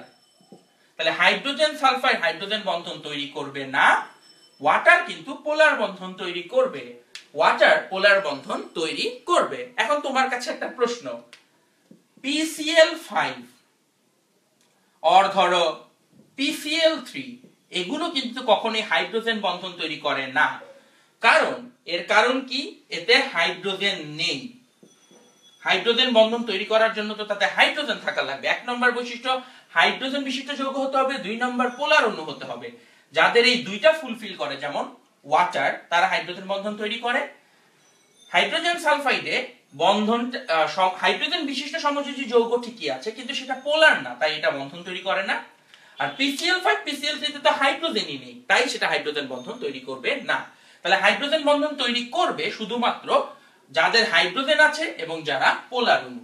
তো এখন আমরা তোমাদেরকে একটু দেখাবো যে কারা করতে পারে। তোমাদের কাছে দ্বিতীয় প্রশ্ন, কুইজ, এখনই উত্তর করো, হাইড্রোজেন সালফাইড এইটা কি হাইড্রোজেন বন্ধন তৈরি করবে? হাইড্রোজেন সালফাইড কি হাইড্রোজেন বন্ধন তৈরি করতে পারবে কিনা আমি তোমাদের কাছে একটু কমেন্টে জানতে চাচ্ছি। ইয়েস অর নো, অ্যানসারটা লিখতে হবে yes or no. Hydrogen chloride এটা কি হাইড্রোজেন বন্ধন তৈরি করবে নাকি করবে না আমি তোমাদের কাছে একটু জানতে চাচ্ছি। হাইড্রোজেন ক্লোরাইড পোলার বন্ধন হাইড্রোজেন বন্ধন তৈরি করবে নাকি করবে না আমি তোমাদের কাছে এখনই কিন্তু সেটা জানতে চাচ্ছি। ইয়েস, কারেক্ট অ্যান্সার আসা শুরু করেছে, থ্যাংক ইউ ভেরি মাচ। স্নিগ্ধ কারেক্ট অ্যান্সার দিয়েছে, পিচার সিদ্ধ Dong sorry Humaira correct answer দিয়েছে, সুমু কারেক্ট অ্যান্সার দিয়েছে, ইশরাফিল কারেক্ট অ্যান্সার দিয়েছে, থ্যাংক ইউ ভেরি মাচ। আমি অনেক অনেক মানুষকে ভুল অ্যান্সার দিতে দেখছি এখনো, কিন্তু যারা এখনো ভুল অ্যান্সার দিয়েছে একটু আগের সূত্রটা মনে করো। হাইড্রোজেন বিশিষ্ট যৌগ থাকে এবং যদি পোলার অণু হয়, হাইড্রোজেন বিশিষ্ট যৌগও থাকতে হবে এবং অণুটাকে অবশ্যই অবশ্যই পোলার কিন্তু হতে হবে। দুর্দানা মাহফুজ কারেক্ট অ্যান্সার দিয়েছে, থ্যাংক ইউ দুর্দানা, করবে। তো দুর্দানার অ্যান্সারটাকে আমরা কারেক্ট বলে ধরে নিই। HCl এর মাঝখানে হাইড্রোজেন রয়েছে এবং তাকিয়ে দেখো এর ভ্যালু 2.1, এর ভ্যালু 3, এদের পার্থক্য হচ্ছে 0.9, তাহলে এটা পোলার। হাইড্রোজেন ক্লোরাইড একটা পোলার যৌগ এবং এতে হাইড্রোজেনও আছে, তাহলে অ্যান্সার হচ্ছে সে হাইড্রোজেন বন্ধন তৈরি করবে। ট্রু, সে হাইড্রোজেন বন্ধন তৈরি করবে। এখন প্রশ্নের উত্তর হচ্ছে হাইড্রোজেন বন্ধনটা কিভাবে তৈরি হবে। তাকিয়ে দেখো হাইড্রোজেন ক্লোরাইড এরকম রইলো, অনেকগুলো হাইড্রোজেন ক্লোরাইডকে আমরা পাশাপাশি চিন্তা করব। হাইড্রোজেন ক্লোরাইড, আমরা অসংখ্য হাইড্রোজেন ক্লোরাইডের অণু চিন্তা করি। তাকিয়ে দেখো ক্লোরিনটা তার মাইনাস প্রান্ত, হাইড্রোজেনটা প্লাস, ক্লোরিনটা মাইনাস, হাইড্রোজেনটা প্লাস, ক্লোরিনটা মাইনাস, হাইড্রোজেনটা প্লাস, তো সবগুলোর প্লাস মাইনাস প্রান্ত দিয়ে দিব। এবং তোমরা বুঝতেই পারছো এখন কি হবে, এই প্লাস প্রান্ত আর এই মাইনাস প্রান্ত, প্লাস এবং মাইনাসের মাঝখানে একটা দুর্বল আকর্ষণ হবে। এই প্লাস এবং এই মাইনাসের মাঝখানে দুর্বল আকর্ষণ হবে, এই প্লাস এবং এই মাইনাসের মাঝখানে দুর্বল আকর্ষণ হবে, এই প্লাস এবং এই মাইনাসের মাঝখানে দুর্বল আকর্ষণ হবে। তাহলে এরকম ডট ডট লাইন দিয়ে যে বন্ধনটা দেখানো হয় সেটাকে আমরা বলে থাকি হাইড্রোজেন বন্ধন। একে হাইড্রোজেন বন্ধন বলা হয় কারণ এখানে হাইড্রোজেন পরমাণুটা নিজে সশরীরে উপস্থিত আছে এবং হাইড্রোজেন বন্ধন কিন্তু খুবই দুর্বল একটা বন্ধন, যার কারণে এটাকে আমরা ডট ডট লাইন দিয়ে বুঝিয়ে থাকি। প্রশ্ন হচ্ছে হাইড্রোজেন বন্ধন কি ধরনের বন্ধন? অ্যানসারটা হচ্ছে এটি একটি আন্তঃআণবিক আকর্ষণ। এটি একটি আন্তঃআণবিক আকর্ষণ। তাকিয়ে দেখো এটা একটা অণু, এটা একটা অণু, এই দুইটা অণুর মাঝখানে ডট ডট লাইন দিয়ে এরা যুক্ত, তাই এটা একটা আন্তঃআণবিক আকর্ষণ, যেটাকে পাওয়া যাবে শুধুমাত্র হাইড্রোজেন ক্লোরাইডের মতো পোলার অণুগুলোর কাছ থেকে। হাইড্রোজেন ক্লোরাইডের মতন পোলার অণুর মধ্যে এই আন্তঃআণবিক আকর্ষণ পাওয়া যাবে। তো থ্যাংক ইউ ভেরি মাচ যারা আমাদের সাথে এতক্ষণ থেকে এই জিনিসটা বোঝার চেষ্টা করেছো। তোমাদেরকে এবার এইচএসসি পরীক্ষায় আসবে এমন কয়েকটা অ্যানসার, উত্তরের অ্যানসার বলবো। একটা হচ্ছে হাইড্রোজেন সালফাইড, তোমরা সবাই জানো এটা একটা গ্যাস এবং ওয়াটার এটা হচ্ছে লিকুইড।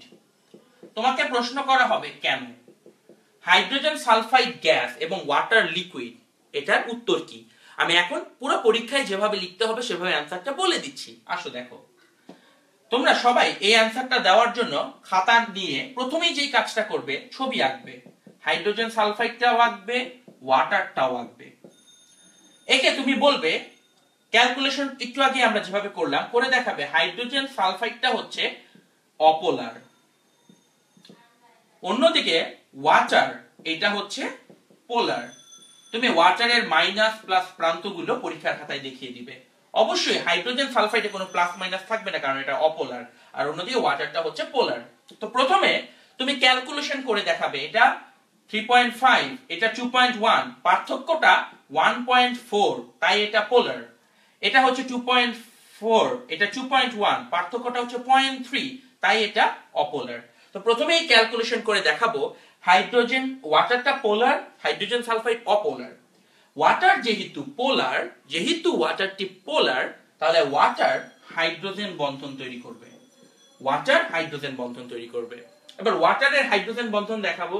চিন্তা করো, তুমি পানির অণুকে আঁকা শুরু করবে, নিজের ইচ্ছা মতন কতগুলো পানির অণু, ভি শেপের পানির অণু এঁকে ফেলো। তাকে দেখো নিজের পছন্দ মতন কতগুলো ওয়াটার অণু আঁকো। আঁকার সাথে সাথে একটু তাকিয়ে দেখো, এটা মাইনাস প্রান্ত, এটা প্লাস, এটা মাইনাস, এটা প্লাস, এরকম প্লাস মাইনাস প্রান্তগুলোকে চিহ্নিত করো। এবার প্লাসের সাথে মাইনাসের একটু আকর্ষণ দেখাতে হবে। যেখানে প্লাস এবং মাইনাস কাছাকাছি আছে মোটামুটি, তাদের মধ্যবর্তী একটা আকর্ষণ দেখিয়ে দাও। তার মানে এই ওয়াটার অণুগুলো অক্সিজেন এবং হাইড্রোজেন একজন আরেকজনের সাথে একটা হাইড্রোজেন বন্ধন দ্বারা যুক্ত থাকে। ওয়াটার অণুতে এই ছবিটা পরীক্ষার খাতায় এঁকে দেখাতে হবে যে ওয়াটারের অণুগুলো একজন আরেকজনের সাথে এরকম হাইড্রোজেন বন্ধন দ্বারা যুক্ত অবস্থায় থাকে। যারা এতটুকু পর্যন্ত বুঝলে, এখন তোমাদেরকে একটু জানাতে চাচ্ছি হাইড্রোজেন সালফাইডে কি হবে। হাইড্রোজেন সালফাইড অণুগুলো তাকিয়ে দেখো, তারা পাশাপাশি অবস্থান করে। হাইড্রোজেন সালফাইড অণুগুলো পাশাপাশি এরকম অবস্থান করবে, কিন্তু এই অণু এবং এই অণুর মাঝখানে কোনো হাইড্রোজেন বন্ধন থাকে না। তাদের মধ্যে যে আকর্ষণ বন্ধ থাকে সেটাকে বলে ভ্যান ডার ওয়ালস বন্ড। আর ওয়াটারের মধ্যে যে বন্ড থাকবে সেটা হচ্ছে হাইড্রোজেন বন্ড। হাইড্রোজেন বন্ডের আকর্ষণের কারণে তারা অণুগুলো কাছাকাছি থাকবে। অণুগুলো যখন কাছাকাছি থাকে অপেক্ষাকৃত, সেই অবস্থাকে বলে থাকে পদার্থের তরল।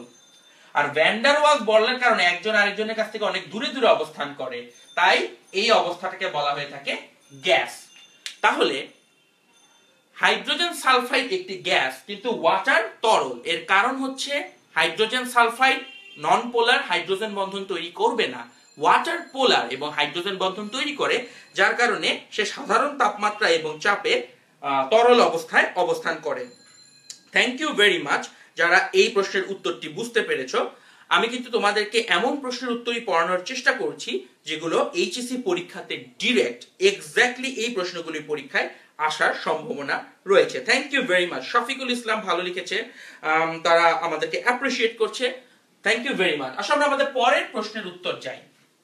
আমাদের পরের প্রশ্নটা কিন্তু এসএসসি এবং এইচএসসি পরীক্ষাতে চলে আসতে পারে। যেই ক্লাসগুলো এসএসসি পরীক্ষার জন্য দরকার সেগুলো আসলে এইচএসসি তে তোমাদের কাজে লাগবে। একটু লক্ষ্য করো, প্রশ্ন হচ্ছে, প্রথম প্রশ্ন, বরফ কি পানিতে ভাসে? আমি তোমাদের কাছে জানতে চাচ্ছি বরফ কি পানিতে ভাসে কিনা। এটা বেশ ইন্টারেস্টিং একটা কোশ্চেন। তোমরা বাস্তব জীবনে যারা কোক খাও, কোক খাওয়ার সময় যে সব লক্ষ্য অবশ্যই করেছো, ইয়েস বা নো লিখে আমাদের কমেন্টে জানিয়ে দাও বরফ কি পানিতে ভাসবে কিনা। আমি ইয়েস নো এর কমেন্টের বন্যা দেখতে চাচ্ছি, কারণ লাইভ ক্লাস তুমি যদি কমেন্ট না করো তাহলে কিন্তু বেশ কষ্ট আমাদের জন্য পড়ানোটা। তোমাদের কাছে আমি অপেক্ষা করছি তোমাদের উত্তরের জন্য। বরফ পানিতে ভাসবে কিনা সেটা আমি তোমাদের কাছে জানতে চাচ্ছি। সো স্টিল আমি দেখতে পাচ্ছি অসংখ্য মানুষ আমাদের সাথে আছো যারা এখনো কিন্তু ভিডিওটা শেয়ার করনি। আমি অনুরোধ করব দয়া করে ভিডিওটা শেয়ার করে ফেলো, কারণ তোমরা ভিডিওটা শেয়ার করলে এখনো হাজার হাজার স্টুডেন্টের কাছে এই ক্লাসটি পৌঁছে যাবে। ইয়েস, দুর্দানা মাহফুজ কারেক্ট অ্যান্সার দিয়েছে, মতিউর রহমান কারেক্ট অ্যান্সার দিয়েছে, অন্তু কারেক্ট অ্যান্সার দিয়েছে, হাসান ফাহিম কারেক্ট অ্যান্সার দিয়েছে। যারা যারা এখনো কারেক্ট অ্যান্সার দিয়ে যাচ্ছ, তো থ্যাংক ইউ ভেরি মাচ। লক্ষ্য করো, অবশ্যই বরফ পানিতে ভাসে। আমরা সবাই কোকের অ্যাড দেখেছি। কোকের অ্যাডের মধ্যে থাকে এক গ্লাস কোক থাকে, তার উপরে কতগুলো বরফ ভাসতে থাকে। তাহলে বরফ আসলে পানিতে ভাসে। উত্তর হচ্ছে বরফ কেন পানিতে ভাসে। প্রশ্ন হচ্ছে বরফ কেন পানিতে ভাসে, কেন ভাসে সেটাই আমি এক্সপ্লেইন করার চেষ্টা করছি। লক্ষ্য করে দেখো, বরফ পানিতে তখন ভাসবে, আমরা জানি একটা জিনিস যদি পানিতে ভাসে তার মানে হচ্ছে বরফ পানিতে ভাসবে যদি বরফের নিজের ঘনত্ব পানির ঘনত্ব থেকে কম হয়। যদি বরফের, আমি এখানে ওয়াটার লিখি, বরফ পানিতে ভাসবে যদি বরফের নিজের ঘনত্ব পানির ঘনত্ব অপেক্ষা কম হয়। আমরা সবাই জানি রো, এই গ্রিক প্রতীকটা দিয়ে ঘনত্ব বোঝানো হয়। যদি বরফের নিজের ঘনত্ব পানির ঘনত্ব অপেক্ষায় কম হয় সেই জিনিসটা ভেসে থাকবে। তার মানে কি? দুধের উপরে স্বর ভেসে থাকে, তার মানে স্বরের ঘনত্ব দুধ অপেক্ষা কম। চিন্তা করো, তাই স্বরের যে অণুগুলো আছে সেগুলো হালকা, তাই এগুলো উপরে উঠে আসে। যেই জিনিসটা যত ঘন কম, যেটা যত বেশি হালকা, সেটা উপরে ভাসবে। তাই বরফ পানিতে ভাসে, এর কারণ হচ্ছে বরফের ঘনত্ব পানির ঘনত্ব অপেক্ষা কম। এইবার তোমাদের কাছে কমেন্টে একটা জিনিস জানতে চাচ্ছি, ঘনত্ব সূত্র কি? ঘনত্বের বের করার একটা সূত্র আছে, উপরে আর নিচে কি কি থাকবে আমাকে কমেন্টে লিখে জানাও। ঘনত্ব, এই ঘনত্ব বের করার একটি সূত্র রয়েছে যেটা ফিজিক্স বইতে তোমরা পড়ে এসেছো, তো দয়া করে আমাদেরকে এখনই জানিয়ে দাও ঘনত্ব বের করার সূত্রটা কি।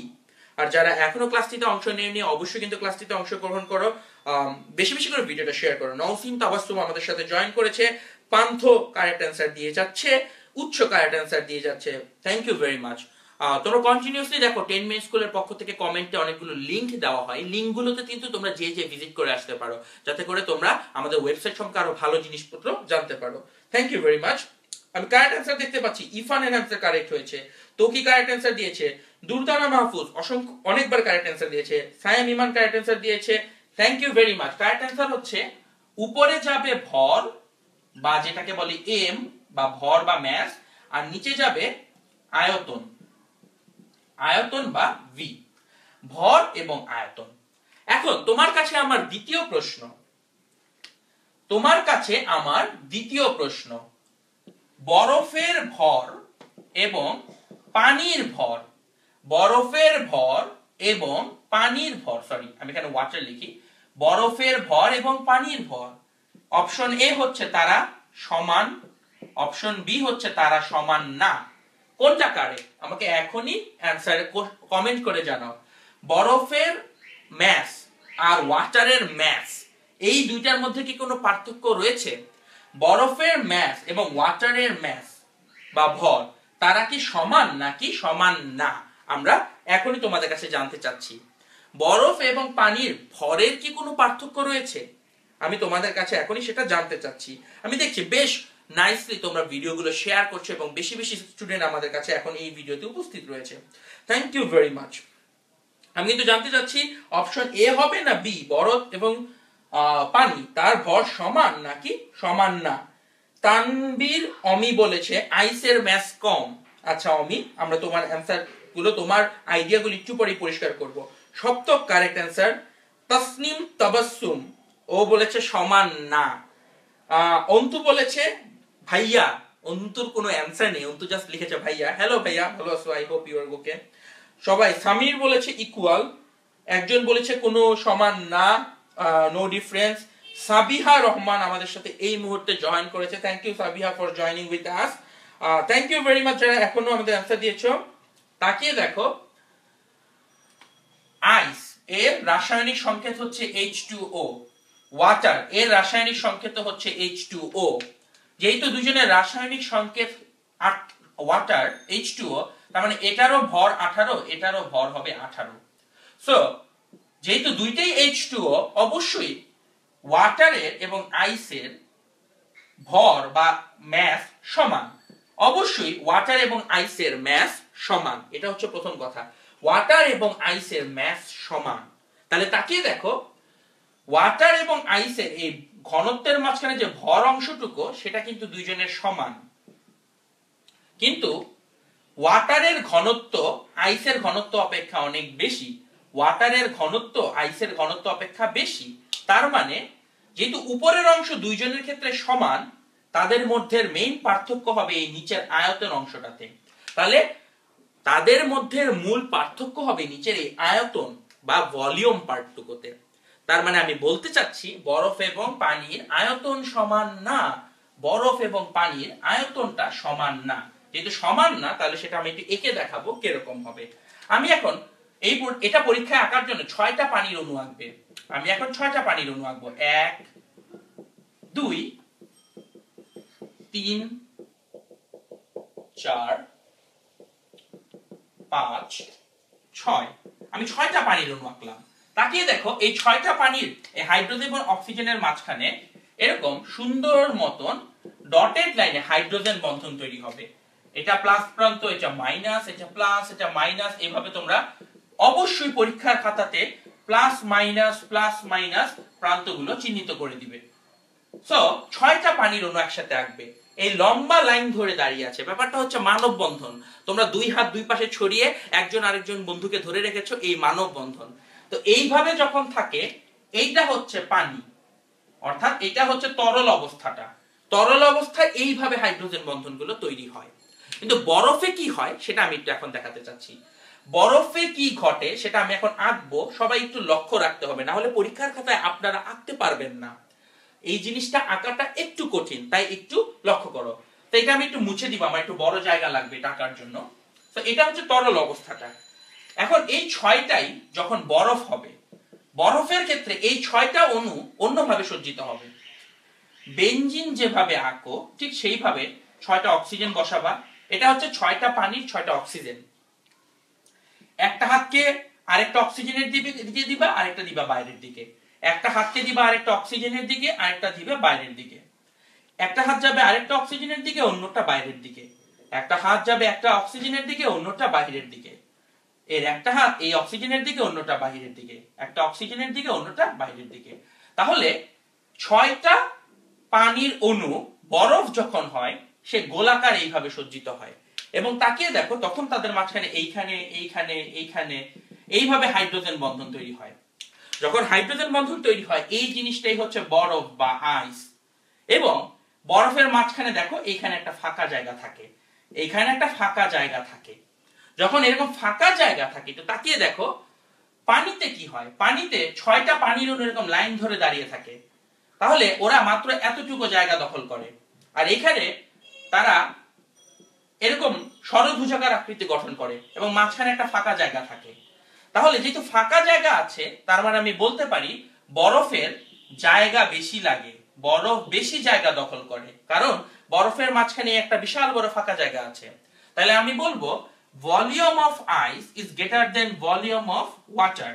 আমি বলবো volume of ice is greater than volume of water. যারা বুঝতে পারোনি তাদের জন্য বলছি, তারা যখন পাশাপাশি থাকে তখন সবাই লাইন ধরে দাঁড়িয়ে থাকে। এটা হচ্ছে বরফ, এটা হচ্ছে পানি।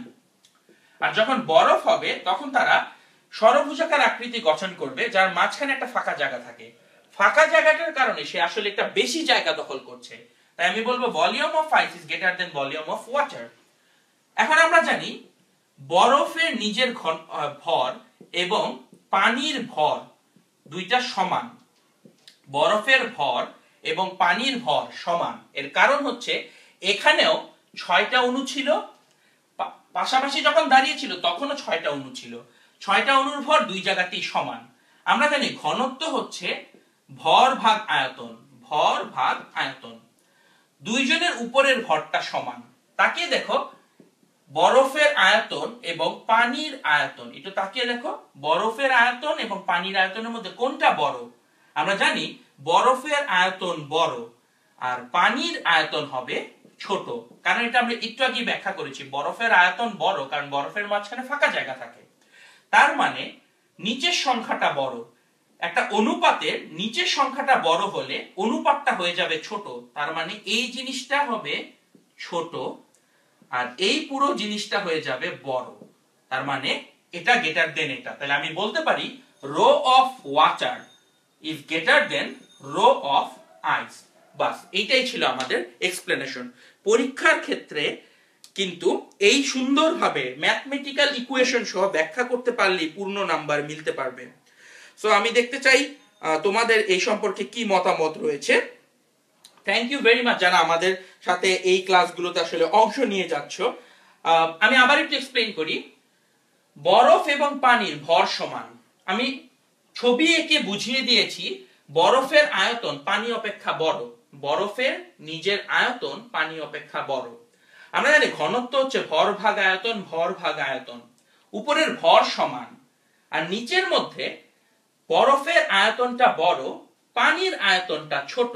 বরফের আয়তন বড়, পানির আয়তন ছোট। আমরা জানি ভগ্নাংশের নিচের অংশটা বড় হলে ভগ্নাংশটা হয়ে যাবে ছোট, আর নিচের অংশটা ছোট হলে ভগ্নাংশটা হয়ে যায় বড়। তার মানে এই পার্টটা গ্রেটার দেন এইটা, তার মানে ওয়াটারের ঘনত্ব গ্রেটার দেন আইস। জিনিসটা পরীক্ষার খাতায় যদি এইভাবে ইকুয়েশন দিয়ে আঁকতে আঁকতে বলে দিতে পারো তাহলে কিন্তু কারেক্ট অ্যান্সার পাবে। তো আমরা এতক্ষণ পর্যন্ত যে আলোচনা করলাম সেগুলো ছিল তড়িৎ ঋণাত্মকতা কি, তড়িৎ ঋণাত্মকতার মান পর্যায় সারণীতে কিভাবে পরিবর্তিত হয়, পোলার অণু কি, পোলার অণুগুলো কিভাবে নির্ণয় করা যায়, অণুর পোলারিটি ভেক্টর ব্যবহার করে কিভাবে বের করতে হয়, হাইড্রোজেন বন্ধন কি, হাইড্রোজেন সালফাইড গ্যাস কিন্তু পানি কেন লিকুইড, আমরা দেখলাম বরফ কেন পানিতে ভাসে এবং বরফের ঘনত্ব কেন পানির ঘনত্বের চেয়ে কম। তোমাদেরকে ধাপে ধাপে পরীক্ষায় আসার মতন অনেকগুলো প্রশ্ন শেখানো হলো, কিন্তু একটা জিনিস কিন্তু শেখানো হয়নি। সেটা কি? সেটা হচ্ছে এই যে পানি, আমরা একটু আগে পানির এতবার আঁকলাম, পানির অণুর আকৃতি হচ্ছে ভি আকৃতি, তাই না? পানির অণুর আকৃতি হচ্ছে ভি আকৃতি, কিন্তু কেন ভি আকৃতি? আমি কিভাবে বুঝবো একটা অণুর আকৃতি কত? CH4 এর অণুর আকৃতি কি? কার্বন ডাই অক্সাইডের অণুর আকৃতি কি? এই অণুর আকৃতি কিভাবে বের করতে হবে সেইটা বোঝানোর জন্যই আমরা তোমাদের সাথে আবারও রাত 9টার ক্লাসে ফেরত আসবো। আজকে রাত 9টার ক্লাসের আলোচনার টপিকটা খুবই গুরুত্বপূর্ণ। সেখানে আলোচনা হবে হাইব্রিডাইজেশন এবং অণুর আকৃতি নির্ণয় নিয়ে।